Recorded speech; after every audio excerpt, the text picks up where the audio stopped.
সবসময় ইনসাফের পক্ষে, ইসলামের পক্ষে, দেশের পক্ষে কথা বলেছে, লড়াই করেছে।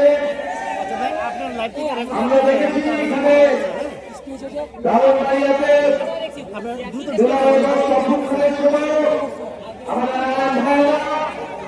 ব্রাহ্মণবাড়িয়ার সমর্থী নারীরা এবং ব্রাহ্মণবাড়িয়ার তরুণীরা হুমকি দিয়ে দেশের জন্য লড়াই করেছিলেন। আমরা মনে করি, আমরা বিশ্বাস করি ব্রাহ্মণবাড়িয়া মাঠ মারাতে পারে না, সবসময় ধরে রাখবে। ভাষায় বলতে হয় ব্রাহ্মণবাড়িয়া সবসময় জীবন দিয়েছে কিন্তু আপোষ করেনি। ব্রাহ্মণবাড়িয়াবাসী আমরা জানি ব্রাহ্মণবাড়িয়া